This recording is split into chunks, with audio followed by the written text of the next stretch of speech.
জমাট বাঁধা অন্ধকার ভেদ করে ঝড়ের বেগে ছুটেছে মধ্যরাত্রির পাঞ্জাব মেল। ট্রেনের একটানা শব্দের মাঝে ফার্স্ট ক্লাস মহিলা কামরায় দুটি মাত্র মেয়ে। হঠাৎই আবিষ্কার করে তাদের অজ্ঞাতেই সেই বন্ধ কামরার মধ্যে আপার বার্থে শুয়ে রয়েছে একটি অজানা লোক। উৎকণ্ঠায় কাঠ হয়ে যায় দুজনে।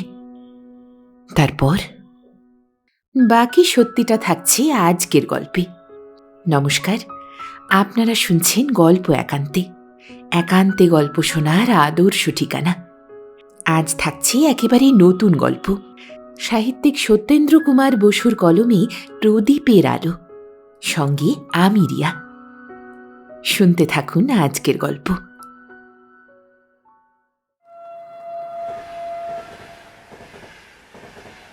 পাঞ্জাব মেল ঝড়ের বেগে উড়িয়া চলিয়াছে। চারিদিকে রজনীর ঘোর অন্ধকার, প্রকৃতি নীরব নিথর।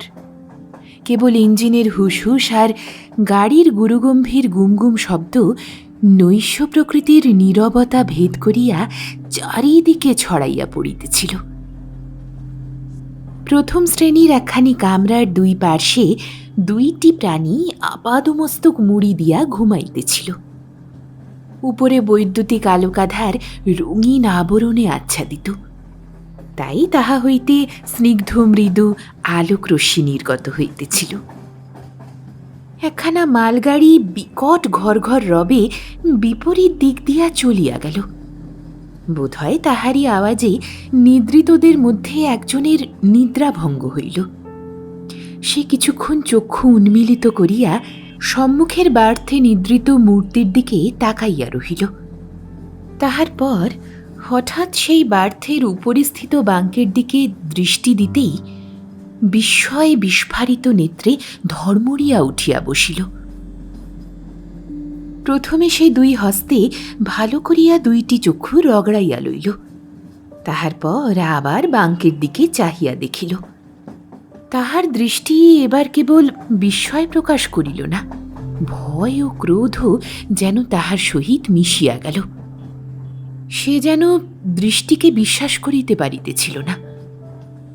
সে মৃদুস্বরে ডাকিল, রাধি, রাধি। কেহ সাড়া দিল না।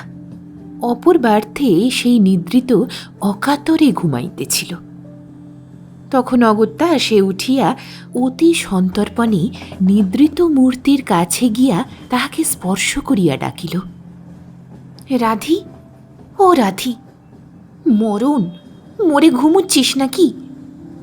নিদ্রিত মূর্তিও তাহার মতো ধর্মরিয়া উঠিয়া বসিল। উঠিয়াই তাহাকে একরূপ জড়াইয়া ধরিয়া ভীতি বিহ্বল কণ্ঠে বলিল, হ্যাঁ, কি কি কি হয়েছে লীলু? লীলু নামে সম্বোধিতা নারী বলিল, তোর ওপরে ওই বাঙ্কে কে রয়েছে দেখেছিস? রাধির তখনও ভয় ভাঙে নাই, তাহার চক্ষুও তন্দ্রায় আচ্ছন্ন। সে অস্ফুট আতঙ্ক জড়িত স্বরে বলিল, কে কে কোথায়? লীলু ব্যঙ্গের স্বরে বলিল, কে? তোর বর, ওই দেখ। উপরে দৃষ্টিপাত করিয়াই রাধি আতঙ্কে লীলুকে আরো নিবিড় আলিঙ্গনে আবদ্ধ করিয়া অস্ফুট ভীতিব্যঞ্জক স্বরে বলিল, মগু, নে এখন ন্যাকামি রাখ, আয় আমরা ওদিকের বেঞ্চিটায় গিয়ে বসি। ফিরিঙ্গিটার কি সাহস দেখ, মেয়ে গাড়িতে উঠে এসেছে। কি হবে লীলু? হবে আবার কি, দেখ না, ওর মেয়ে গাড়িতে ওঠা বার করছি, চেনটা টানলেই গাড়ি থামবে। কথাটা বলিয়া লীলু শিকল টানিতে হাত বাড়াইল বটে, কিন্তু ঠিক সেই সময়ে যাহাকে লইয়া এত কাণ্ড হইতেছিল সেই ফিরিঙ্গিটা বাঙ্কের উপর উঠিয়া বসিল এবং নিচের অপর পার্শ্বস্থ বেঞ্চে দুইটি এদেশীয় তরুণীকে দেখিয়া একেবারে স্তম্ভিত হইয়া এক দৃষ্টে তাহাদের দিকে তাকাইয়া রহিল। তাহাকে উঠিতে দেখিয়া লীলুর উদ্যত হস্ত ন যজৌ ন তস্থৌ অবস্থায় শূন্য পথে উত্থিত হইয়াই রহিল। ফিরিঙ্গিটাও মুহূর্ত মধ্যে আপনাকে সামলাইয়া মাথার নাইট ক্যাপটা খুলিয়া ফেলিয়া এক লম্ফে মেঝের উপর নামিয়া আসিল। সে কোট প্যান্ট জুতা টুপি পরিয়াই বেডিংটা মাথায় দিয়াছিল। তাহার সুটকেস এবং অন্যান্য আসবাবপত্র মেঝের উপরই পড়িয়াছিল। তাহাকে নামিতে দেখিয়া লীলু নামে সম্বোধিতা যুবতী বিন্দুমাত্র বিচলিত না হইয়া বিশুদ্ধ ইংরাজিতে বলিল, আপনি তো ভদ্রলোক, কেমন করে লেডিসদের কামরায় উঠে এলেন বলতে পারেন? ফিরিঙ্গি মুহূর্তকাল তাহার দিকে বিস্ময় বিমূঢ় নয়নে তাকাইয়া রহিল। তাহার পর মৃদু হাসিয়া জবাব দিল, লেডিস, সত্যিই আমি জানতুম না। অন্ধকারে তাড়াতাড়ি উঠে পড়েছি। আপনাদের কোনরূপ অসুবিধে করিনি বোধ হয়। লীলু ব্যঙ্গের স্বরে বলিল, করেছেন কিনা নিজেই বুঝতে পারছেন, আর তা যদি না বুঝে থাকেন আপনাকে বোঝাবার যথেষ্ট উপায় রয়েছে জানবেন। নিশ্চয়ই জানেন লেডিসদের কামরায় উঠলে পুরুষের শাস্তি হয়। ফিরিঙ্গি তখনও যে বিশেষ ভয় পাইয়াছিল এমন বোধ হইল না। সে মৃদু মৃদু হাসিতেছিল। তাহার সে হাসিতে যেন অবজ্ঞা ও বিদ্রূপের ভাব মিশিয়া রহিয়াছে, কিন্তু কথায় সে সেই ভাব কণামাত্র জানিতে দিল না। সে বলিল, দোহাই আপনার, শিকল টানবেন না, আমি পরের স্টেশনেই নেমে যাব। আমার কথা যদি বিশ্বাস করেন তাহলে শুনুন, আপনাদের দুজনকে আমি মুড়ি দিয়ে শুতে দেখে পুরুষ মনে করে এই গাড়িতে উঠেছিলাম। লীলুর চক্ষু হইতে অগ্নিস্ফুলিঙ্গ নির্গত হইতেছিল। সে তেজের সহিত বলিল, দেখুন, বাজে কথা বলে বোঝাবার চেষ্টা করবেন না। গাড়িতে উঠে চারিদিকে লেডিসের ব্যবহারের জিনিস দেখেও বুঝতে পারেননি এটা লেডিসের কামরা?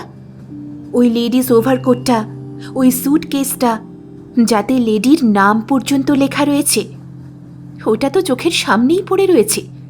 বেশি কি? বাধা দিয়া ফিরিঙ্গিটা আবার আপনার সমর্থনে বলিতে যাইতেছিল, কিন্তু লীলু অধীর হইয়া গম্ভীর কণ্ঠে বলিল, বেশি কথা কাটাকাটির ইচ্ছে নেই, পরের স্টেশনেই নেমে যাবেন। তাহার পর হাতের রিস্ট ওয়াচটার দিকে তাকাইয়া বলিল, রাত 2 বেজে গিয়েছে, মধুপুর ছাড়িয়ে এসেছি, এরপর তো আসানসোলে স্টপেজ। লীলু আপন মনে বলিয়াই যাইতেছিল। ফিরিঙ্গিকে জবাব দিবার অবসর না দিয়া রাধির দিকে চাহিয়া এইবার বাংলায় বলিল, বুনো চাষা, দেখেছিস, দোষ ঢাকবার জন্য মিথ্যের ওপর মিথ্যে বলে যাচ্ছে। ছোট জাত কি না, না এদিক না ওদিক। আসুক আসানসোলে, ভালো করে শিক্ষা দিয়ে দিচ্ছি জানোয়ারটাকে। আশ্চর্য, লীলুর কথা সমাপ্ত হইবার সঙ্গে সঙ্গেই ফিরিঙ্গিটা পরিষ্কার বাংলায় বলিল, আমার উপর অবিচার করছেন, দোহাই বলছি। তরুণী দুইটি এমনই বিস্ময়সূচক চিৎকার করিয়া উঠিল যে বক্তা মধ্যপথেই কথা সাঙ্গ করিয়া তাহাদিগের দিকে এক দৃষ্টে চাহিয়া রহিল। তাহার দৃষ্টিতে বিস্ময় অপেক্ষা যে আনন্দ উপভোগের ভাবটা প্রবলভাবে দেখা দিয়াছিল, তাহা তাহার মৃদু হাস্য মুখরিত মুখ দেখিলেই সহজে অনুমান করা যায়। বস্তুত যদি সেই মুহূর্তে গাড়ি হঠাৎ লাইনচ্যুত হইত, অথবা গাড়িতে গাড়িতে সংঘর্ষ হইত, তাহা হইলেও বোধহয় লীলা আর রাধারানী এত চমকিত হইত না। কি আশ্চর্য, ফিরিঙ্গি এত সুন্দর বাংলা বলিতে পারে! ফিরিঙ্গি যেন আনন্দে গদগদ হইয়া বলিতে লাগিল, সত্যই বলছি, আমি চাষাও নই, জানোয়ারও নই, ছোট জাতও নই। আমি আপনাদের মতোই বাঙালি। এই দেখুন না, আমার সুটকেসেই আমার নাম লেখা রয়েছে। লীলা তাহার অঙ্গুলি সংকেতে নির্দিষ্ট সুটকেসের দিকে চাহিয়া দেখিল। সত্য সত্যই তাহাতে স্পষ্টাক্ষরে লেখা আছে, দিব্যেন্দু দত্ত। লীলা দৃষ্টি উন্নত করিতেই দেখিল সেই লোকটা তাহারই উপর দৃষ্টি নিবদ্ধ করিয়া মৃদু মৃদু হাসিতেছে। দারুণ ক্রোধ ও ঘৃণায় তাহার সারা অন্তরটা ভরিয়া উঠিল। লোকটা কি দৃষ্ট, কি অসভ্য! একে তো মেয়ে গাড়িতে উঠিয়া অন্যায় করিয়াছে, তাহার উপর যেন তাহাদিগকে অপরাধী বানাইয়া তাহাদেরই দিকে চাহিয়া অবজ্ঞার হাসি হাসিতেছে। 2-4টা স্পষ্ট কথা শুনাইয়া দিবার জন্য তাহার ওষ্ঠাধর স্ফুরিত হইল। সে স্পষ্ট কথা বলিতে কোথাও কখনো পশ্চাৎপদ হয় না। তাহার শিক্ষা দীক্ষা আবহাওয়া তাহাকে তেমন ধাতুতে গড়িয়া তুলে নাই। কিন্তু ধৃষ্ট অসভ্য লোকটা বিন্দুমাত্র অপ্রতিভ না হইয়া তাহাকে কোনো কথা বলিতে না দিয়া সহাস্যে বলিল, দেখলেন তো আমি বাঙালি, আমার নাম দিব্যেন্দু। অনেক রাত্রিতে মধুপুরে নেমন্তন্ন সেরে গাড়িটা ছাড়ো সময়ে ছুটে এসে গাড়িতে উঠেছি। কাজেই তাড়াতাড়ি অন্ধকারে লেডিস কামরা কিনা দেখিনি।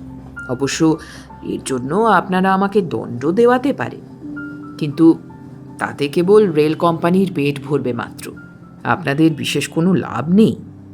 তার চেয়ে আসানসোলে নেমে গেলেই যখন আপনাদের আর জানোয়ারের সঙ্গে ভ্রমণ করবার দরকার থাকবে না, তখন মিথ্যে আর কষ্ট করে সাজা দেওয়াবার হাঙ্গামা পোয়াবেন কেন? লীলা এমন লোক কখনো দেখে নাই। সে সুন্দরী শিক্ষিতা যুবতী। এ যাবৎ পুরুষ মাত্রেরই নিকটে, বিশেষ শিক্ষিত তরুণ সমাজে সে তাহার রূপ গুণের যোগ্য সম্মান এবং শ্রদ্ধাই পাইয়া আসিয়াছে।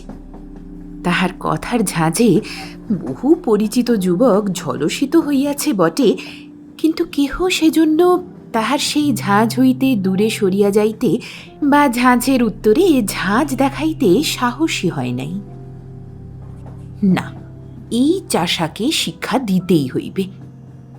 লীলা তাই ব্যঙ্গের স্বরে তাহার ব্যঙ্গোক্তির জবাব দিল, না, সে কষ্ট স্বীকার করে ফলও নেই। কেননা যে পুরুষ নারীর মর্যাদা রেখে কথা কইতে জানে না, তাকে সাজা দেওয়ালে সে সেই সাজার উদ্দেশ্য অনুভবই করতে পারবে না। লীলার এই কষাঘাতে দিব্যেন্দু বিচলিত হইল কিনা তাহার মুখচক্ষুর ভাবে কিছুই বোঝা গেল না, কিন্তু রাধারানী যে বিশেষ অস্বস্তি বোধ করিল তাহা তাহার কাতর করুণ দৃষ্টি ব্যক্ত করিয়া দিল। তাহার মনে হইল সেই যেন এই কথার জন্য অপরাধিনী। দিব্যেন্দু মুহূর্ত মাত্র তাহার আনত দৃষ্টির দিকে চাহিবার পর হাসি মুখে পরিষ্কার কণ্ঠে বলিল, এ যা বললেন এটা একেবারে ঠিক। রাত দিন রেলে থেকে থেকে আমাদের কাছে আপনাদের ন্যায্য প্রাপ্য অপ্রাপ্য কি তা আজও ঠিক করতে পারিনি। আপনি বুঝি রেলে কাজ করেন? বসুন না ওই বেঞ্চে, দাঁড়িয়ে রইলেন কেন? হ্যাঁ, রেলে দিন কাটছেই বটে, এমন অনেক দিনই কেটেছে। লীলা তাহার কথাটা শুনিয়াও যেন শুনিল না, এইরূপ একটা ভাব দেখাইয়া সঙ্গিনীকে উদ্দেশ্য করিয়া অস্ফুট স্বরে বলিল, কিলো, তুই যে একেবারে কোণে মুখ গুজেই বসে রইলি, ঢং দেখে আর বাঁচিনি। তাহার পর ঈষৎ উচ্চ স্বরে বলিল, টাইম টেবিলখানা বার কর দেখি, ওই সুটকেসের মধ্যে আছে। আর দেখ, লেডিস ম্যাগাজিনখানাও ওইখানে পাবিক্ষণ, ওখানাও আনিস। কথাটা বলিয়া সে চাবির গোছাটা ছুড়িয়া দিল। লীলা যে তাহার আচরণে দারুণ ক্রুদ্ধ ও অসন্তুষ্ট হইয়াছে, বেঞ্চে বসিতে বলিলেও সে বসে নাই। এই জন্য তাহার কথায় কান না দিয়া সঙ্গিনীর সহিত অবান্তর আলাপ করিতেছে। এই কথাটা বুঝিয়া লইতে দিব্যেন্দুর বিলম্ব হইল না।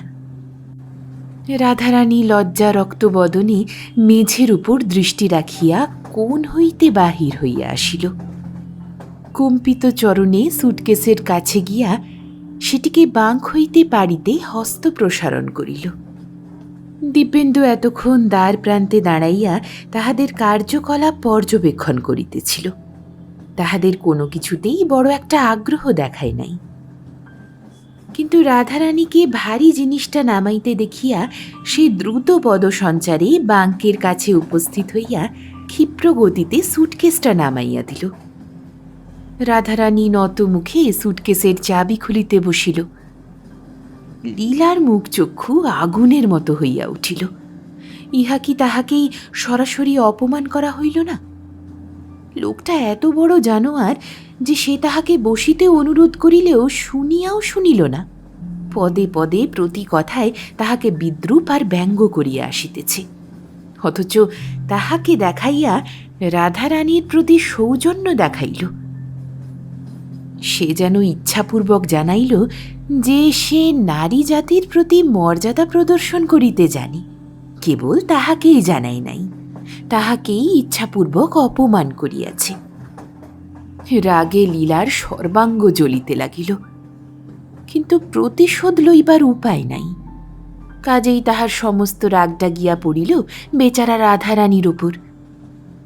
রাগের আরও একটা কারণ ছিল, কেননা লীলা অপরূপ সুন্দরী, আর রাধারানী সাধারণ বাঙালি গৃহস্থ ঘরের পাঁচি মেয়ে। উহাকে সম্মান দেখাইয়া জানোয়ারটা কি সৌন্দর্যের অপমান করিল না?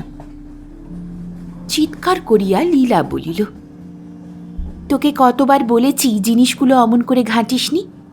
একটা কাজ করতে গেলে এ যুগ আর ও যুগ, নে সর। রাধারানী থতমত খাইয়া ম্লান মুখে নিচের দিকে চাহিয়া রহিল। লীলা সুটকেসটা টানিয়া লইয়া জিনিস বাহির করিতে লাগিল। দিব্যেন্দু বিস্মিত হইল। উভয়েই দেখিতে প্রায় বয়সে সমান বলিয়াই মনে হয়, অথচ একজন আজ্ঞা করিতেছে, অপরজন ভয়ে ভয়ে আজ্ঞা পালন করিতেছে। উভয়ের কি সম্বন্ধ? তাহার চিন্তাস্রোতে বাধা পড়িল। লীলা সুটকেসের চাবি বন্ধ করিয়া বই দুখানা লইয়া স্বস্থানে আসিয়া বসিল।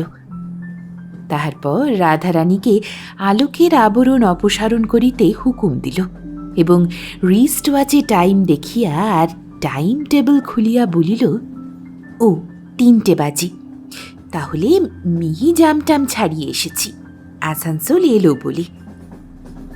দিব্যেন্দু এই সময় বলিল, এখনো তো রাত আছে, আপনারা একটু শোন না, আমি দরজার পাশেই দাঁড়াচ্ছি, আসানসোল এলে নেমে যাব।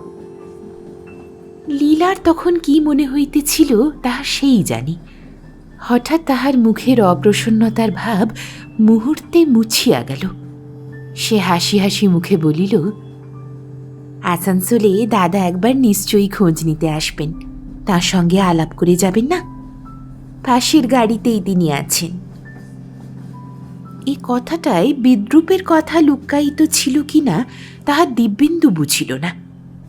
সে কেবল লক্ষ্য করিল রাধারানীর মৃদু ভৎসনার দৃষ্টি লীলার উপর ন্যস্ত হইয়াই চকিতে মিলাইয়া গেল। কিন্তু আর কথার অবসর হইল না। গাড়ি পরক্ষণেই আসানসোলে আসিয়া পৌঁছিল।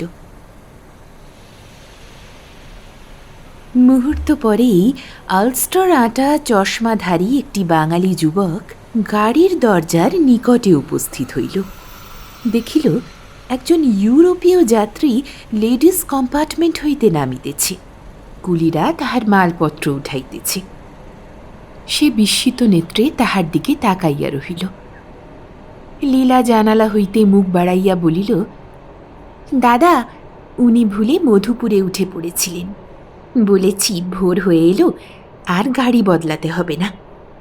গাড়িতে তো আমরা ছাড়া আর কোনো লেডি নেই, একসঙ্গেই হাওড়ায় চলুন। তা উনি শুনলেন না।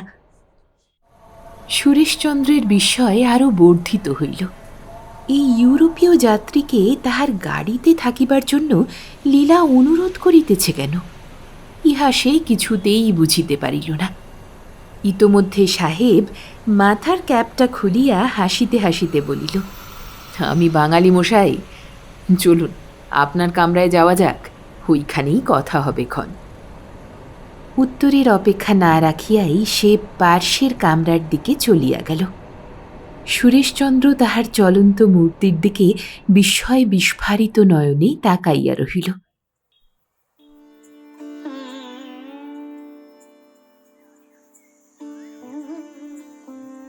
এখানা ওই তাকে রাখ। তোর কি কোনো বুদ্ধি নেই? মেঘদূতখানা রেখেছে বঙ্কিমের গ্রন্থাবলীর পাশে, যেন খুকিটি। বাংলা আর সংস্কৃত বই কি এক আলমারিতে রাখতে হয়? রাধারানী মুখ কাঁচুমাচু করিয়া বলিল, আমি অত শত জানিনি ভাই, রোদ্দুরে দিতে বলেছিলে, দিয়েছি। কোথায় কি রাখতে হয় জানিনি। লীলা বলিল, জানবি কি করে, পাড়া গিয়ে ভূত। নে, ওই বই কখানা পাশাপাশি সাজিয়ে রাখ, আবার এখনই গা ধুয়ে সাজতে গুজতে হবে। রাধারানী অবনত মুখে ভয়ে ভয়ে বলিল, আজ কোথায় যাবে লীলু? দাদা তো বলেছিলেন চন্দ্রশেখর দেখতে যাবেন। লীলা হো হো করিয়া হাসিয়া বলিল, নাও কথা, সে বুঝি আজকে? সে যে শনিবার, তাও জানিস নে তো? বিয়ে হলে ঘর করবি কি করে? আজ যে দিব্যেন্দু বাবু আমাদের ওয়ে ডাউন ইস্ট দেখতে নিয়ে যাবেন। রাধারানী বিশেষ ব্যস্ততার সহিত বইগুলি ঝাড়িয়া আলমারিতে তুলিতে লাগিল। লীলা বলিয়া চলিল, করেন তো রেলের চাকরি, না হয় বড় জোর 150-200 টাকা মাইনে হবে, কিন্তু ফেতো নবাবিটা দেখেছিস ওর? চালায় কি করে তাই ভাবি। রাধারানী একখানি কেতাব ঝাড়িতে ঝাড়িতে মৃদুস্বরে বলিল, পশ্চিম থেকে আসবার পর অনেক দিন হয়ে গেল, ওর ছুটি ফুরোয়নি। কে জানে, বিষ নেই তার কুলোপনা চক্কর। জানিস রাধি, বাবু তো রেলের চাকর, তবু আকাশের চাঁদ ধরতেও স্বাদ আছে দেখি। এসব লোকের ভালো করেই শিক্ষা হওয়া উচিত। রাধারানীর বুক গুরু গুরু করিয়া উঠিল।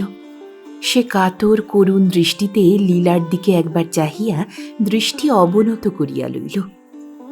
ক্ষণ পরে মৃদুস্বরে বলিল, দয়া করে ওকে ক্ষমা করো না ভাই, 2 দিন বাদেই যখন চলে যাচ্ছেন।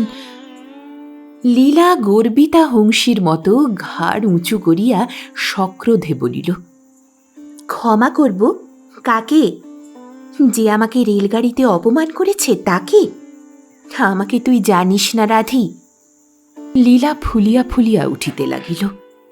রাধারানী যদিও মাত্র 2 বৎসর পিতামাতা হারা হইয়া তাহার নিভৃত পল্লীর অসহায় সাদামাটা জীবন ছাড়িয়া কলিকাতায় তাহার মামার বাড়ি বালিগঞ্জের প্রাসাদের মতো গৃহে আসিয়া বসবাস করিতেছে, তথাপি এই 2 বৎসরেই সে তাহার মামার মেয়ে লীলাকে জানিবার ও চিনিবার যথেষ্ট সুযোগ ও অবসর পাইয়াছে। লীলা বিধবা জননীর কনিষ্ঠ সন্তান। শৈশবে পিতৃহারা হইয়া অত্যধিক আদরে যত্নে প্রতিপালিতা হইয়াছে। জীবনে তাহার কোনো স্বাদ অপূর্ণ থাকে নাই। অর্থে লোক বলে এ জগতে যাহা সম্ভব সে তাহাই পাইয়াছে। বিশেষত তাহার মাতার পরলোক গমনের পরে তাহার ভ্রাতা ব্যারিস্টার হইয়া আসিবার পর তাহাকে যেভাবে শিক্ষিতা দীক্ষিতা করিয়াছে, তাহাতে সুদূর পল্লীর অশিক্ষিতা অমার্জিতা রাধারানীর সহিত তাহার পার্থক্য যে অতিমাত্রায় ফুটিয়া উঠিয়াছিল, তাহা রাধারানী কলিকাতায় আসিবার 2-4 দিন পরই বিশেষ রূপে অনুভব করিয়াছিল। সুরেশচন্দ্র বাটিতে মেম শিক্ষয়িত্রী রাখিয়া ভগিনীকে ইংরাজি ও ফরাসি ভাষা এবং নৃত্য গীত ইত্যাদি শিক্ষা দিয়াছিলেন। লীলা বেথুন কলেজ হইতে একটা পাশও করিয়াছিল। তাই যখন লীলা গর্বোন্নত মাথা তুলিয়া ক্রোধ কম্পিত স্বরে বলিল, আমাকে তুই জানিস নে রে রাধি, তখন রাধারানীর 2 বৎসরের অতীত ঘটনাগুলির কথা একে একে মানস দর্পণে চিত্রের মতো ফুটিয়া উঠিল। সেই 2 বৎসরে লীলার হৃদয়ের সে কি পরিচয় পাইয়াছে? লীলার ভালোবাসা ও অনুগ্রহ প্রার্থী কত শিক্ষিত সম্ভ্রান্ত যুবক তাহার জিহ্বার কঠোর কষাঘাতে জর্জরিত হইয়াছে। রূপ, ঐশ্বর্য, বিদ্যা, বিধাতার এ সকল দান লীলার উপর অকুণ্ঠিতভাবে বর্ধিত হইয়াছিল। আধুনিক যুগে সমাজের উচ্চ স্তরের কৃতবিদ্য বাঙালি যুবক যাহা জীবন সঙ্গিনীতে অনুসন্ধান করে, তাহার কোনো কিছুরই ত্রুটি লীলাতে পরিলক্ষিত হইত না। কিন্তু তবু কি জানি কেন রাধারানী তাহার সঙ্গিনীর মধ্যে কি একটা জিনিসের অভাব অনুভব করিত। সে যে কি তাহা রাধারানী ঠিক বুঝিতে পারিত না। কলিকাতার বাসায় সর্বক্ষণই লীলার অনুগামিনী হইতে হইয়া রাধারানীকে তাহার পাড়া গাঁয়ের খোলস কতকটা বদল করিয়া ফেলিতে হইয়াছিল বটে, কিন্তু 2 বৎসরেও সে ঠিক লীলা হইয়া উঠিতে পারে নাই। সে বিষয়ে তাহার অন্তরায়ও ছিল অনেকগুলি। প্রথমত তাহার সৌন্দর্যের অভাব, দ্বিতীয় তাহার স্বভাব সুলভ বিষম লজ্জা, তৃতীয় তাহার শিক্ষার অভাব, চতুর্থ তাহার ভয়, আর পঞ্চম তাহার পুরুষকে আপনা হইতে বড় বলিয়া জ্ঞান করার জন্মার্জিত সংস্কার।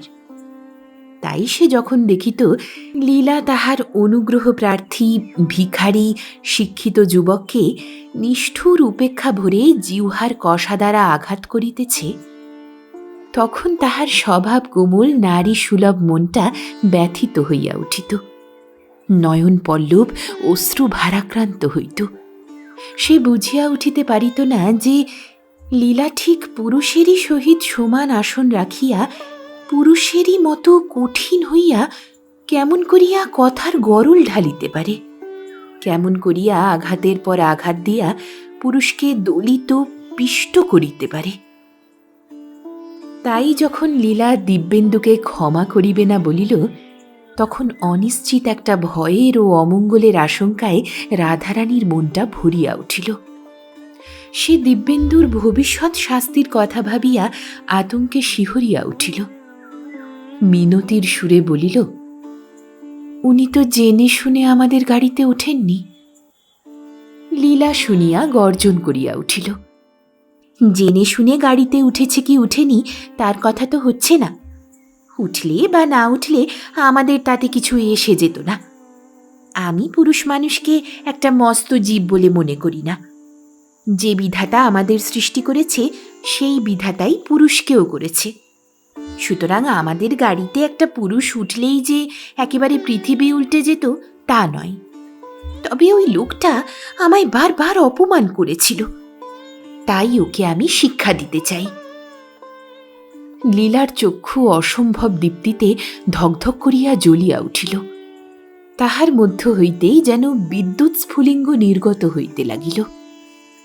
সে ক্ষণকাল নীরবে থাকিয়া ইজি চেয়ারে দেহ এলাইয়া দিয়া জানালার বাহিরে আকাশের দিকে চাহিয়া রহিল। তাহার পর মৃদু হাসিয়া আবার বলিল, বেড়াল ইঁদুর নিয়ে খেলা করে, দেখেছিস রাধি? আমি তেমনি করে ওকে নিয়ে একটু খেলা করছি, বুঝলি? রাধারানী ব্যথিত সুরে পুনরায় বলিল, উনি তো শিগগিরই চলে যাবেন। লীলা ক্রোধে একরূপ জ্ঞান শূন্য হইয়া মুখ ঘুরাইয়া বলিল, দেখিস আবার টস বেয়ে যে জল ঝরে পড়ল। ও তোর কে রে?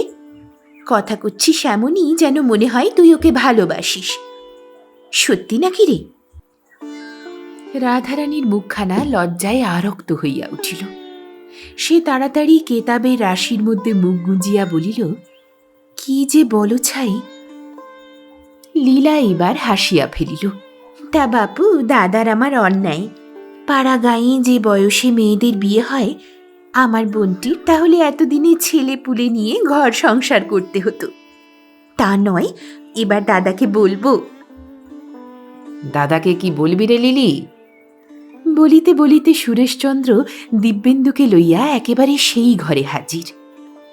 লীলা ও রাধারানী বিস্মিত হইল, এমন অসময়ে তাহারা কেন? লীলা বলিল, আজ কোর্টে যাওনি? ও, আসুন দিব্যেন্দু বাবু, আসুন। বায়োস্কোপ তো সন্ধে 6টায়। সুরেশচন্দ্র পাশের কক্ষে কোটের বস্ত্রাদি ছাড়িতে ছাড়িতে বলিল, আজ জাস্টিস রেমন্ড মারা গিয়েছেন বলে বেলা 1টার পর কোর্ট বন্ধ হয়ে গিয়েছে। ভাবলুম একা বাড়ি বসে কি করব, তাই দিব্যেন্দুকে পাকড়ে নিয়ে এলুম। 2-4 হাত ব্রিজ খেলে চাটা খেয়ে বায়োস্কোপে যাওয়া যাবে ক্ষণ। কি হে দিব্যেন্দু, বোবার মতো বসে রইলে যে?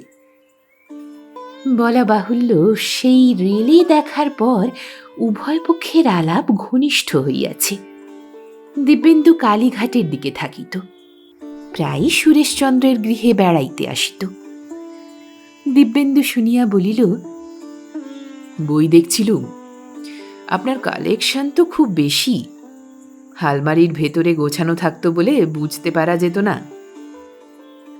লীলা শুনিয়া বলিল, ওর ভেতরে এক এক তাকে 3 সার করে সাজানো থাকে কিনা। রাধি, মাঝের তাকের সামনের সারের 2-4খানা বই পারত। দিব্যেন্দু উঠিয়া আলমারির দিকে অগ্রসর হইয়া বলিল, থাক থাক, আমি পেড়ে নিচ্ছি। কিন্তু পারিবার কালে একটু গোলযোগ হইয়া গেল। দিব্যেন্দুর হাতের সহিত রাধারানীর হাতের স্পর্শ হইল। রাধারানী একেবারে মুখ চোখ রাঙা করিয়া এক পার্শ্বে গিয়া অধোমুখে দাঁড়াইল। লীলা উচ্চহাস্য করিয়া উঠিল। দিব্যেন্দু অপ্রতিভ হইয়া ফিরিয়া আসিয়া বসিতে বসিতে বলিল, দেখুন, আমি বোধহয় আর 2-4 দিনের মধ্যেই পশ্চিমে যাচ্ছি। হয়তো 2-4 দিন আপনাদের সঙ্গে দেখা নাও হতে পারে। এমনকি হয়তো হঠাৎ একদিন কারোর সঙ্গে দেখা না করেই চলে যেতে হবে। এই জন্য আগে থেকেই আপনাদের কাছে ছুটি নিয়ে রাখছি। লীলা বিস্ময়পূর্ণ কণ্ঠে বলিল, সে কি? এই কথা তো একদিনও বলেননি আগে। হঠাৎ এত তাড়া হলো কেন? আপনি তো বলেছিলেন হয়তো 1 বছর আর রেলে যাওয়া হবে না। ছুটি কি 1 বছর নেননি? দিব্যেন্দু কথাটার জবাব দিতে যাইতেছিল, কিন্তু ওই সময়ে সুরেশচন্দ্র বেশ পরিবর্তন করিয়া বাহিরের ঘরে আসিয়া বলিল, তুই তো ভারী বোকা লিলি। রেলের ছুটি কখনো 1 বছর হয়? ও হয়তো মজা করবার জন্য ও কথা বলেছিল। কেমন না দিব্যেন্দু? কথাটা জিজ্ঞাসা করিয়া সুরেশচন্দ্র একটা বর্মা চুরুট ধরাইয়া চেয়ারে বসিয়া সেই দিনের ইংরাজি কাগজখানা উঠাইয়া লইল। লীলা ঈষৎ কুপিত হইয়া বলিল, মজাটা এর মধ্যে কি হল? মিথ্যে কথা বলে মজা করাটা কোন ভদ্রতার শাস্ত্র অনুমোদন করে? দিব্যেন্দু কোনো কথার জবাব না দিয়া রাধারানীর দিকে চাহিয়া বলিল, আপনি কিছু বলবেন না? এখন গোছানো থাক, আসুন সকলে বসে গল্প করা যাক। আর 2 দিন বই তো নয়। সুরেশচন্দ্র বলিল, হ্যাঁ তাই চলুক, তবে 1 মেটো চা একবার হয়ে গেলে ভালো হতো না? রাধারানীর মুখখানি ম্লান হইয়া গেল। সে যেন কত অপরাধিনীর মতো নিঃশব্দে আসিয়া সুরেশচন্দ্রের পার্শ্বে একখানি চৌকি টানিয়া লইয়া বসিয়া পড়িল। কিন্তু লীলার মুখখানি একেবারে আগুনের মতো লাল। সে যাবৎ তাহাদের বাড়িতে তাহার দাদার যত বন্ধু বা পরিচিত ভদ্রলোক আসিয়াছে, তাহাদের মধ্যে কেহ তো কখনো পূর্বে তাহার কথার জবাব না দিয়া ইতরের মতো রাধারানীকে ডাকে নাই। রাধারানী তাহাদের বাড়িতে নগণ্য। তাহার না আছে রূপ, না আছে ঐশ্বর্য, না আছে বিদ্যা। সে তো মানুষের মধ্যেই গণ্য নহে। তবে তবে এই ইতরটা ইচ্ছাপূর্বক যে তাহার কথায় সাড়া না দিয়া রাধারানীকে সম্মান করিল, ইহার পশ্চাতে কি তাহার কোনো দুরভিসন্ধি লুক্কায়িত নাই? ক্রোধ কম্পিত স্বরে সে বলিল, যা না, চেয়ারে এসে থুম হয়ে বসলি কেন? চাটার জোগাড় করতে হবে, যা। রাধারানী তাড়াতাড়ি আদেশ পালন করিতে প্রস্তুত হইল। দিব্যেন্দু লীলার ক্রোধের মাত্রা অনুভব করিয়াছিল কিনা জানিতে দিল না। যেন কিছু হয় নাই এইভাবে সে পুনরায় রাধারানীর দিকে চাহিয়া বলিল, কই, আপনি তো কিছু বললেন না? রাধারানী যাইতে যাইতেই নত মুখে বলিল, আমি আর কি বলবো, বলিয়াই সে ভিতরের দিকে চলিয়া গেল।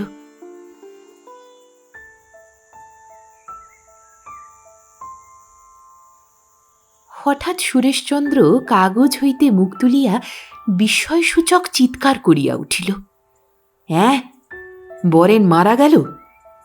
আহা, পুওর ফেলো! লীলাও কম চমকিত হইল না। সে তীরের মতো চেয়ারে উঠিয়া বসিয়া বলিল, দেখি দেখি কাগজখানা। সুরেশচন্দ্র কাগজখানা ভগিনীর দিকে ঠেলিয়া দিয়া বলিল, গেল বছরও এই সময়ে আমার এখানে কত আমোদ করে গেছে। আহা, বেচারা বাপের সঙ্গে মনান্তর করেই বেঘরে প্রাণটা হারালো। কোনো একটা কিছু বলিতে হয়, তাই দিব্যেন্দু বলিল, কে বরেন? তুমি তাকে জানবে না হে, বড় ভালো ছোকরা ছিল সে। দুজনে একসঙ্গেই বিলেত থেকে এসেছিল। সে ডাক্তারি পড়তে গিয়েছিল। দিব্যেন্দু সামান্য মাত্র আগ্রহ প্রকাশ করিয়া জিজ্ঞাসা করিল, তা এত কম বয়সে মারা গেল কিসে? আরে সেইটাই তো দুঃখ, হার্টের শক লেগেই মারা গেল। বেচারা যখন বিলেতে যায় তখনই তাতে তার বাপের যা আপত্তি ছিল, কত ভয় দেখিয়েছিল ত্যায্য পুত্তুর করবে। কিন্তু বরেন দমেনি একটুও, বলেছিল লেখাপড়া শিখতে যেখানে খুশি গেলে জাত যায় না। এখনো এমন লোক আছে নাকি যারা কালাপানি পার হলে জাত যায় বলে? লীলা এতক্ষণে কথা কহিল, হাসিয়া বলিল, অনেক। আপনাদের পাড়া গিয়ে জমিদার। সুরেশচন্দ্র বলিয়া উঠিল, হ্যাঁ, বরেনের বাপও পলাশডাঙ্গার জমিদার। দিব্যেন্দু চেয়ারে নড়িয়া বসিল আর গম্ভীর স্বরে জিজ্ঞাসা করিল, কোথাকার? পলাশডাঙ্গার হে, হুগলি জেলার। লোকটা একেবারে অর্থোডক্স, তেলক টিকিওয়ালা। তবে ছেলে যতদিন বিলেতে ছিল খরচ জুগিয়েছিল, এক ছেলে কিনা। কিন্তু দেশে ফিরে আসতেই ছেলেকে ঘরে নিতে চাইলে না। গোঁ ধরলে গোবর খেয়ে প্রায়শ্চিত্তর করতে হবে। সে আজ 3 বছরের কথা। লীলা ঘৃণা মিশ্রিত ক্রোধের সুরে বলিল, কেমন ফানি নয় কি দিব্যেন্দুবাবু? হ্যাঁ, ফানি বই কি। তারপর কি হলো? ছেলে বাপেরও উপরে যায়, সেও গোঁ ধরলে গোবর টোবর খাবে না। তখন লীলার সঙ্গে ওর বিয়ের কথা হচ্ছিল। দেশে ফিরে সে তো বাড়ি ওঠেনি, আমার এখানেই ছিল। আমিই জোর করে ধরে এনেছিলুম। দিব্যেন্দু এবার চকিতে লীলার মুখের দিকে দৃষ্টিপাত করিয়া দৃষ্টি ফিরাইয়া লইয়া বলিল, দেখি কাগজখানা একবার। লীলা কাগজখানা টেবিলের উপরে রাখিয়া দিল। চা আসিল। সুরেশচন্দ্র চায়ের পেয়ালায় চুমুক দিয়া স্বস্তির নিঃশ্বাস ফেলিল। লীলাও একটা কাপ লইল, কিন্তু দিব্যেন্দু চা ছুঁইল না, কাগজ পাঠে মন দিল। আপনি খেলেন না? লীলা বলিল, না, বায়োস্কোপ যাবার সময়ে একেবারে খাবো। ইস, একরকম আত্মহত্যা বললেও বলা চলে। হ্যাঁ, আত্মহত্যাই বটে। কাগজে যা পড়লে তার চেয়েও আরো অনেক বেশি কথা আছে। 1 বছর বাপ বেটার মধ্যে মিলনের চেষ্টা করেছিলুম, কিছুতেই কিছু হলো না। বুড়ো শেষে সত্যি সত্যি উইল করে তার যথা সর্বস্ব এক জ্ঞাতির ছেলেকে দিয়ে দিল। এত বড় জেদ তার, তাও যদি সেই জ্ঞাতির ছেলেটা মানুষের মতো হতো। সেও শুনেছি একটা ভবঘুরে। যাক, তারপর ছেলে কি করলে?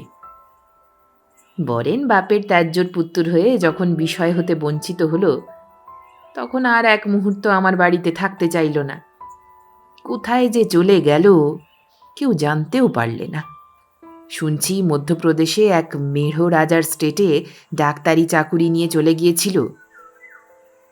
কাগজে লিখছে যেভাবে, তাতে বোধ হচ্ছে তার আত্মহত্যার কারণ কেবল বাপের সঙ্গে মনান্তর নয়, প্রণয়ের প্রত্যাখ্যানও বড় রকমের কারণ। সে নাকি একথা স্টেটের আরও 2জন বড় বাঙালি রাজকর্মচারীর নিকট নেশার ঝোঁকে অনেকবার বলেছিল। হ্যাঁ, সে ভেবেছিল লীলার সঙ্গে যখন তার বিয়ের কথা পেড়েছিল তখন সেটা বুঝি পাকাপাকি হয়ে গিয়েছে। কিন্তু বাপ যখন তাকে ত্যায্যপুত্র করে বিষয় আশয় থেকে বঞ্চিত করলে, তখন তো আর লীলার সঙ্গে তার বিবাহ হতে পারে না। আমি বিবাহ দিলেই বা লীলা তাতে রাজি হবে কেন? ওদের দুজনের মধ্যে তো একটা বাঁধাবাঁধি মনের মিল কিছু হয়নি। দিব্যেন্দুর ওষ্ঠের কোণেই ঈষৎ হাসি দেখা দিল। সে বলিল, তা তো ঠিক, কোথায় জমিদারের ছেলে আর কোথায় পরের মাইনে করা ডাক্তার। লীলা কথাটার মধ্যে তীব্র শ্লেষোক্তি অনুভব করিল না। সে তখন অতীতের কথাই ভাবিতেছিল। বলিল, ডাক্তারি চাকুরি নিয়ে যাবার আগে আমায় সেই জঙ্গলে গিয়ে তার ঘরের গৃহিণী হতে বলেছিল। এমনই স্বার্থপর লোকটা। দিব্যেন্দু বলিল, তা শুনে আপনি কি বলেছিলেন? মুখের মতন জবাব দিয়েছিলেন তো? লীলার জবাব দেবার পূর্বেই সুরেশচন্দ্র বলিল, এ তার অন্যায় আবদার। লীলা যেরকম অবস্থার মধ্যে ব্রট আপ হয়েছে তাতে তাতে জঙ্গলি ডাক্তারের পক্ষে তার অভাব আকাঙ্ক্ষা পূর্ণ করা সে জঙ্গলের মধ্যে সম্ভব হতো না। তা লোকটা মদ খেয়েই মরল, তাই তো কাগজে লিখেছে। যাক, একটা আনপ্লেজেন্ট সাবজেক্ট নিয়ে এত। রাধারানী দ্বারের কাছে আসিয়া জিজ্ঞাসা করিল, খাবার হয়েছে, আনব কি দাদা? দিব্যেন্দুর অপ্রসন্ন মুখখানা কি জানি কেন হঠাৎ একটা অজানা আনন্দ আলোকে হাসিয়া উঠিল। সুরেশচন্দ্র একরাশি চুরুটের ধূম উদ্গীরণ করিয়া বলিল, এইখানেই দিবি? তা দে, কিন্তু দেরি করিস নে, 5:30 হয়ে এলো। আহারের পর সকলে যখন বেশ পরিবর্তন করিতে গেল, তখন দিব্যেন্দু একাকী বসিয়া কাগজখানা নাড়াচাড়া করিতে করিতে দীর্ঘশ্বাস ত্যাগ করিয়া আপন মনে বলিল, হতভাগা নিজেও মরল, বাপকেও মারলে। বাপও কিন্তু ভূভারতে এমন নেই বলতে হবে। এমনই সময়ে রাধারানী কি একটা কাজে বাহিরের ঘরে আসিয়া পড়িল, কিন্তু দিব্যেন্দুকে একাকী থাকিতে দেখিয়া দ্রুতপদে ভিতরে চলিয়া যাইতেছিল। দিব্যেন্দু তাহাকে সে অবসর না দিয়া যেন আরও অধিক অপ্রস্তুত করিবার অভিপ্রায়ে দুষ্টামি করিয়া বলিল, এবার কি ফরমাস খাটতে এলেন? আলোবাতি জ্বালতে না গাড়ি তৈরি করতে বলতে? রাধারানী কিছু না বলিয়া দ্রুত পদে অন্দরে প্রবেশ করিল। কি একটা অব্যক্ত প্রসাদে দিব্যেন্দুর অন্তরটা ভরিয়া উঠিল। ইহার পর আরো 5-6 মাস কাটিয়াছে। দিব্যেন্দু এখন নিত্যই লীলাদের বাড়ির যাত্রী। এখন লীলা ও রাধারানীর সহিত তাহার আলাপ তুমিতে উঠিয়াছে। রাধারানী দিব্যেন্দুর এরূপ কর্তব্যহীন জীবনযাপনে অত্যধিক বিস্ময় অনুভব করিত। বলি বলি করিয়াও বলিতে পারিত না। কিরূপে এই রেলের কর্মচারী এত দীর্ঘকাল রেলের চাকুরি ছাড়িয়া স্বচ্ছন্দে কলিকাতায় ভাবনাহীন জীবন অতিবাহিত করিতেছে, সেটা সে বুঝিতে পারিত না। লীলার আবার এসব চিন্তার অবকাশ ছিল না, প্রয়োজনও ছিল না। সে একবার মাত্র দাদার কাছে শুনিয়াছিল যে দিব্যেন্দু কালীঘাটে এক ধনী আত্মীয়ের গৃহে বাস করে। তাহার রেলের চাকুরির কি হইয়াছে কাহাকেও বলে না।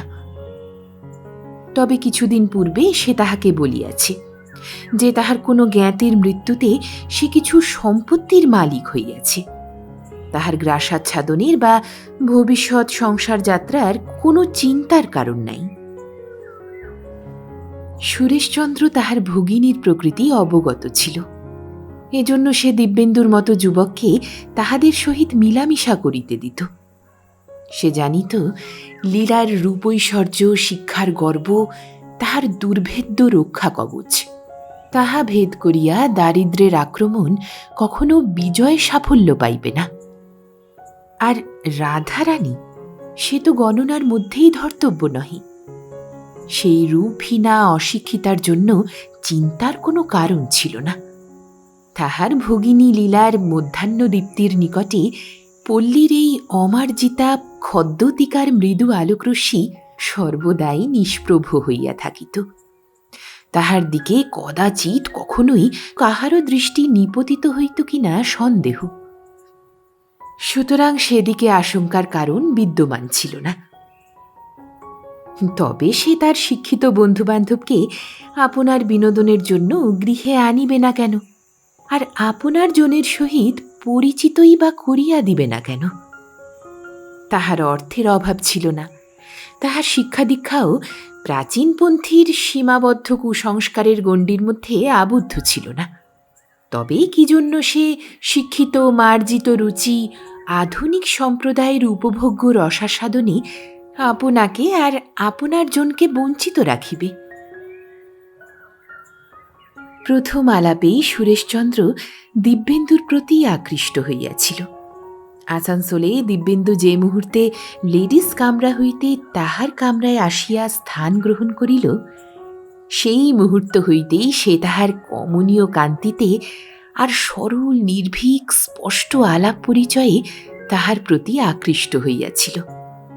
পরে হাওড়া পর্যন্ত একত্র ভ্রমণের পর সে তাহার কথাবার্তায় এতই মুগ্ধ হইয়াছিল যে তাহাকে তাহার গৃহে নিমন্ত্রণ না করিয়া পারিল না। পরিচয়ের মধ্যে সে কেবল জানিতে পারিয়াছিল যে দিব্যেন্দু তাহারই মতো কায়স্থ কুলের এবং পল্লীবাসী, সম্প্রতি রেলেই কালাতিপাত করিতেছে। এই আলাপ ক্রমশ বন্ধুত্বে পরিণত হইয়াছিল। সুরেশচন্দ্র বুঝিয়াছিল দিব্যেন্দু সরল প্রকৃতি ও সত্যবাদী। সে তাহার ও তাহার ভগিনীর বন্ধুত্বে আনন্দ লাভ করে বলিয়াই তাহার গৃহে প্রায় আতিথ্য স্বীকার করে। তাহার ও তাহার ভগিনীর আরও 5 জন পরিচিত বন্ধুদের মধ্যে দিব্যেন্দুও একজন বলিয়া গণ্য হইয়াছিল। ইদানিং লীলা তাহার আকর্ষণের জাল যতই বিস্তৃত করিতেছিল, ততই যেন দিব্যেন্দুরূপ মৎস্য তাহার মধ্যে ধরা দিতেছিল। তাহার রূপ, ঐশ্বর্য, বিদ্যা, শিক্ষাদীক্ষার অস্ত্রাগারে যত কিছু অস্ত্র ছিল, তাহার কোনোটারই প্রয়োগে সে সুযোগ ও অবসর ত্যাগ করিতেছিল না।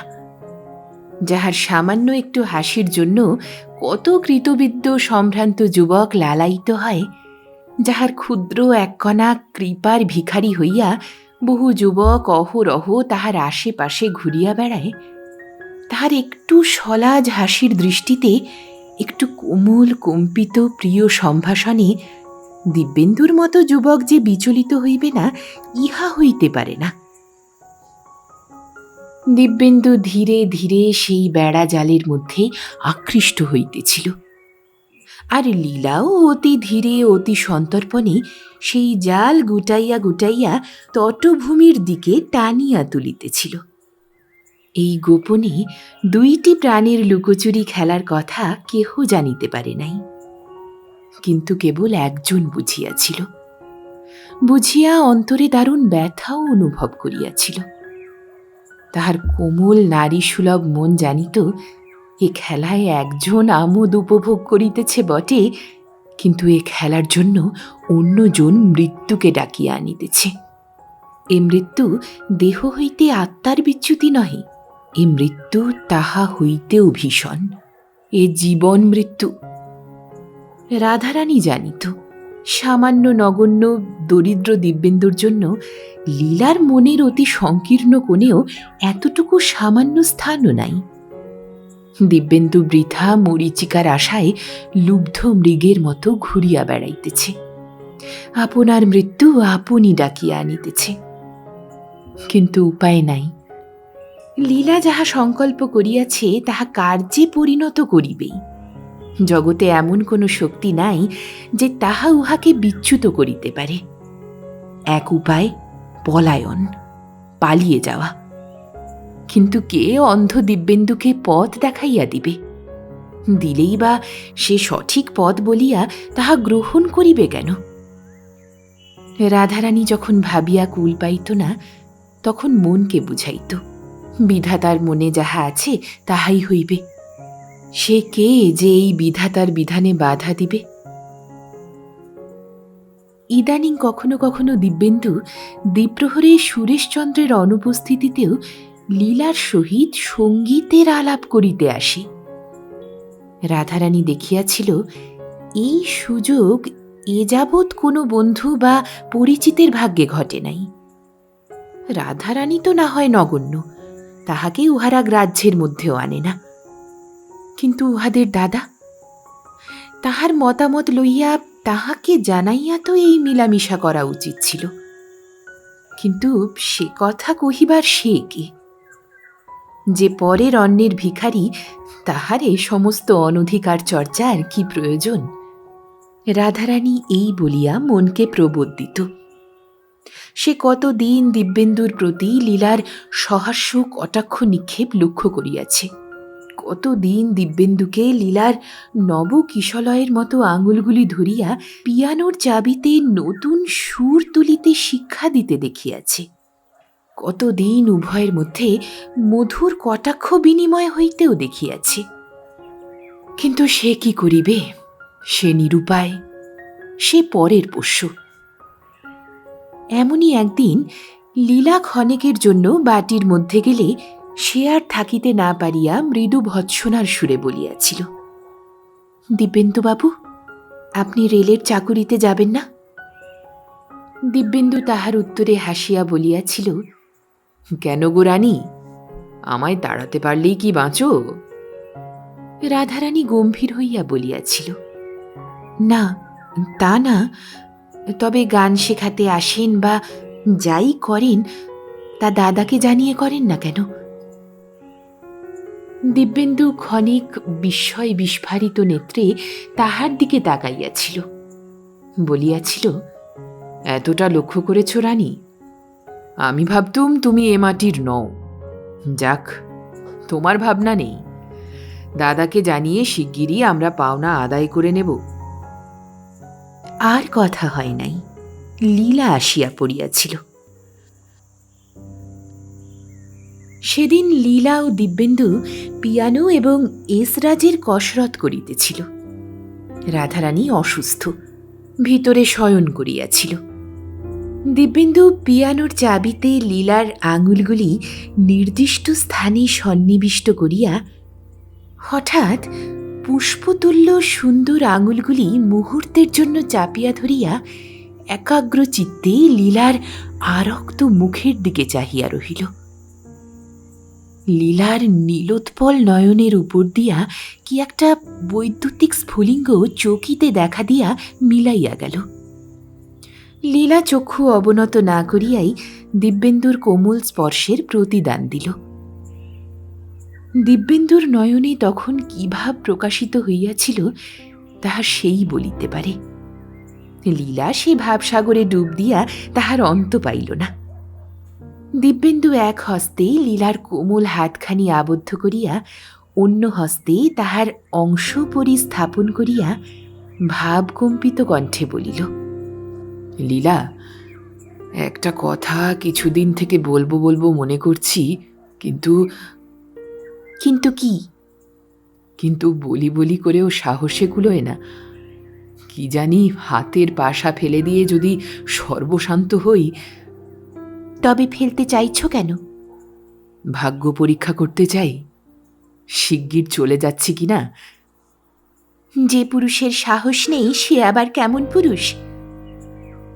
আমিও তাই ভাবি। তবে একটা দিক পরিষ্কার করে রেখেছি আগে থেকে, সুরেশদাকে বলেছি আমার কথা। কেবল তোমার মুখের জবাবের ওপরেই সব নির্ভর করছে। যেন কিছুই বুঝিতে পারে নাই এমন ভাব দেখাইয়া বলিল, আমার জবাব? সে আবার কি? হ্যাঁ লীলা, তোমার জবাব। সে জবাবের ওপর আমার ভবিষ্যৎ, আমার সুখ দুঃখ, আমার জীবন মরণ সব নির্ভর করছে। ভাবের আবেগে দিব্যেন্দুর হাতখানা থরথর করিয়া কাঁপিতেছিল। লীলা নিজ হস্ত দ্বারা তাহা স্পষ্টই অনুভব করিল, কিন্তু তাহার কোনো ভাবান্তর লক্ষ্য হইল না। কেবল দিব্যেন্দু বুঝিল একটা নিশ্চিত বিজয় গর্বের উজ্জ্বল রেখা তাহার বিদ্যুৎ মণ্ডিত নীলোৎপল নয়ন তারকায় ফুটিয়া উঠিয়াছে। সে কেবল ঈষৎ হাস্যস্ফুরিত অধরে জিজ্ঞাসা করিল, দাদাকে বলেছিলে তোমার কথা? দাদা কি বললে? আমার প্রস্তাব তিনি সানন্দে গ্রহণ করেছেন। সবই করেছ, কিন্তু কেবল আমার অনুমতির অপেক্ষা করনি। তাই তো আজ সেই ভিক্ষা চাইতে এসেছি লীলা। হঠাৎ লীলার মুখভাব পরিবর্তিত হইল। সে দিব্যেন্দুর বন্ধন হইতে আপনার হস্ত মুক্ত করিয়া লইয়া স্থির অকম্পিত দৃষ্টিতে মুহূর্তমাত্র তাহার দিকে চাহিয়া রহিল। তাহার পর বলিল, আসলটাই ভুল করে ফেললে দিব্যেন্দুবাবু। যার সম্মতি সকলের আগে দরকার তার কাছেই শেষে এসেছ ভিক্ষে চাইতে। তোমার এ বুদ্ধির আমি প্রশংসা করতে পারলুম না। দিব্যেন্দু বিশেষ বিচলিত হইবার ভাব দেখাইয়া ব্যস্ত হইয়া বলিল, যার অনুমতি সকলের আগে দরকার তার কাছে তো অবশেষে যাবই বটে, তবে তার আগে তোমার অনুমতি নেওয়াটা তো আরো দরকার বলে মনে করি। কি বলছেন দিব্যেন্দুবাবু? বিস্মিত লীলার মুখে এই প্রশ্ন উচ্চারিত হইল। ঠিকই তো বলছি, শেষে তো রানীর কাছে যাবই। চমকিত হইয়া বাধা দিয়া লীলা বলিল, রানীর কাছে? হ্যাঁ, রানীর কাছেই শেষে যেতে হবে বই কি। লীলা বিরক্তির সুরে বলিল, তার কাছে অনুমতি নেবার সঙ্গে আমাদের দুজনের বোঝাপড়ার কি সম্পর্ক থাকতে পারে বুঝতে পারছি না। কথাটা বলিয়াই লীলা দাঁড়াইয়া উঠিয়া সগর্বে মাথা তুলিয়া দৃঢ়স্বরে বলিল, শুনুন দিব্যেন্দুবাবু, আপনার স্পর্ধার দৌড় আরও কত দূর কিছুদিন আগে আমি দেখেছিলুম। আরও কিছুদিন ভেবেছিলুম পরীক্ষা করে দেখব, কিন্তু আপনি যখন সে সুযোগের আর অবসর দিলেন না, তখন কথাটা খোলসা করেই আপনাকে বুঝিয়ে দিতে হবে। আপনার মতো অবস্থার লোক যতটুকু আশা করতে পারে আপনি তার অনেক উঁচুতে হাত বাড়িয়েছিলেন। এই কথাটা কি তলিয়ে বোঝবার মতো শক্তিও আপনার নেই? আপনার সঙ্গে হাসি খেলি বলেই কি বুঝতে হবে যে আপনার সঙ্গে বন্ধুত্বের বেশি কোনো ঘনিষ্ঠ সম্বন্ধ আমার হতে পারে? পুরুষে পুরুষে যে বন্ধুত্ব হয়, শিক্ষিত নারী ও পুরুষে সে বন্ধুত্ব হতে পারে। এখনকার দিনে সে সম্ভাবনার যুগ উপস্থিত হলেও আপনার শিক্ষার দৈন্য কি তা আপনাকে বুঝতে দেয়নি। যে গণ্ডির মধ্যে আপনার শিক্ষা সীমাবদ্ধ হয়ে রয়েছে, আপনার উচিত সেই গণ্ডির মধ্যে থেকে আপনার যোগ্য জীবনসঙ্গিনীর জোগাড় করে নেওয়া। সে গণ্ডির মধ্যে আপনি খুঁজলে হয়তো রাধারানীর মতো অনেক পাত্রী পাবেন, কিন্তু ব্যারিস্টার সুরেশচন্দ্রের ভগিনী লীলাকে কখনো পেতে পারেন না। কথাটা বলিবার সময় লীলার মুখে চোখে যে দর্প আর দম্ভের রেখা ফুটিয়া উঠিয়াছিল, তাহা দিব্যেন্দু আগে কখনো দেখে নাই। কিন্তু লীলা যদি মনে ভাবিয়া রাখিয়াছিল যে এই উত্তরে দিব্যেন্দু একেবারে পাংশু বর্ণ ধারণ করিয়া একেবারে ভূমিশয্যা গ্রহণ করিবে, তাহা হইলে সে বিষম ভুল করিয়াছিল। বিন্দুমাত্র অপ্রতিভ হওয়া তো দূরে থাক, দিব্যেন্দু পূর্ণ সপ্রতিভভাবেই সহাস্যে জবাব দিল, বাহ, তুমি আমার মনের কথাটা টেনে বার করেছ দেখছি যে। আমি তো রানীর মতো পাত্রীর কথাই বলছিলাম তোমাকে, তা কি এতক্ষণ বুঝতে পারোনি? লীলার গর্বদীপ্ত কঠোর শ্রী মুহূর্তে পরিবর্তিত হইয়া গেল। তাহার মুখে তখন বিস্ময়ে কি ক্রোধের মাত্রা অধিক আত্মপ্রতিষ্ঠা করিয়াছিল তাহা বুঝা যাইল না। শুষ্ক মুখে সে বলিল, রানীর মতো পাত্রী? রাধারানীর মতো? সে কি? আপনি তবে এতক্ষণ আমার কাছে কাকে ভিক্ষা করছিলেন? দিব্যেন্দু উচ্চ হাস্য করিয়া বলিল, ও হরি, তাও বুঝতে পারোনি এতক্ষণ লীলা? সুরেশদার কাছে আমি রানীকে চেয়েছি, এখন তোমার কাছেও চাইছি। তোমরা এর অভিভাবক, তোমাদের সম্মতি না পেলে তো আর তার কাছে কথা পারতে পারি না।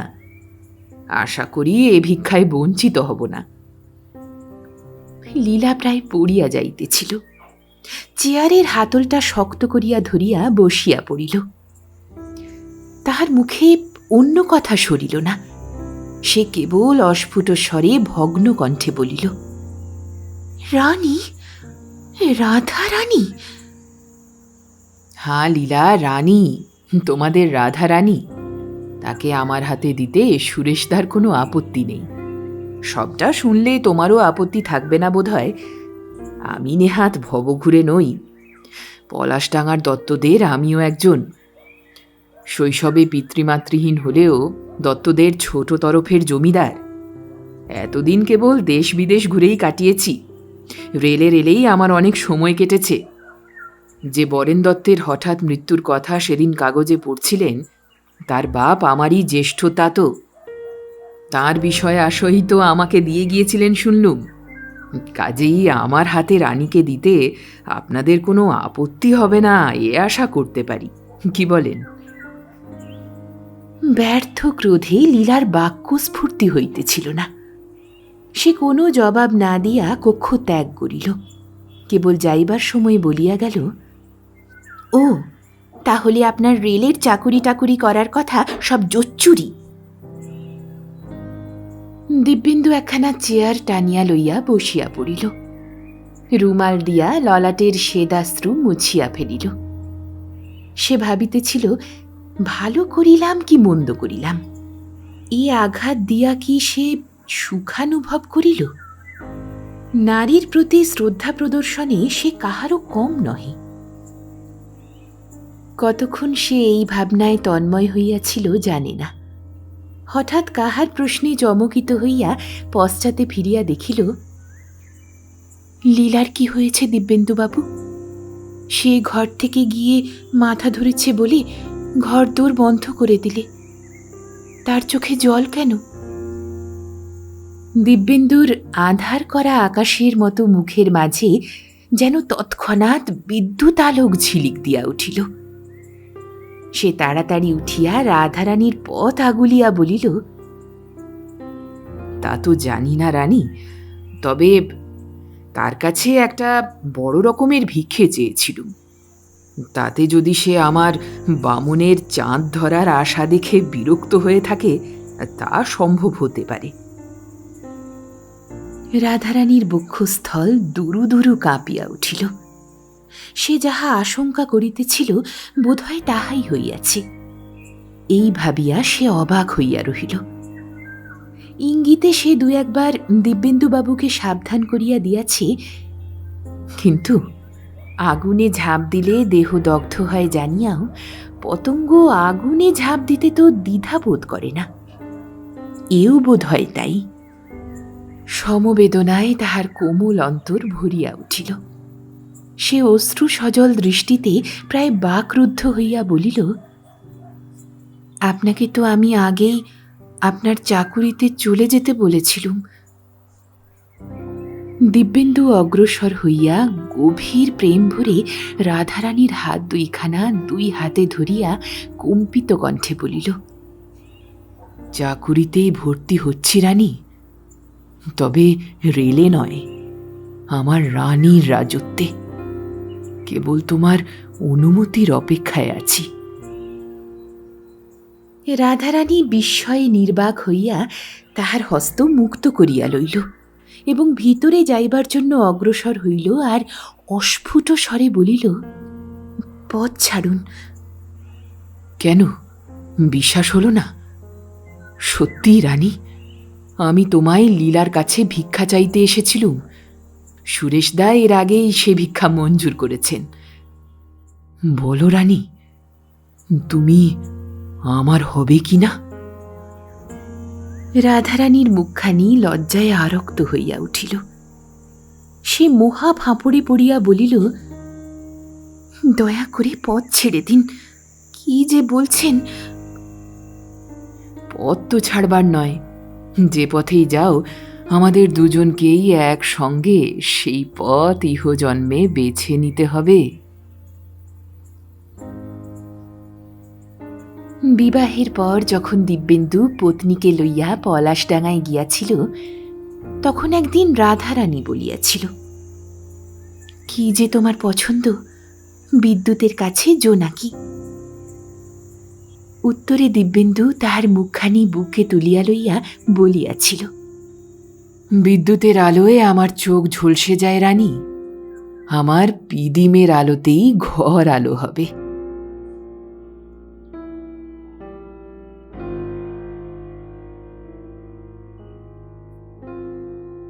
এখানেই শেষ হলো আজকের গল্প।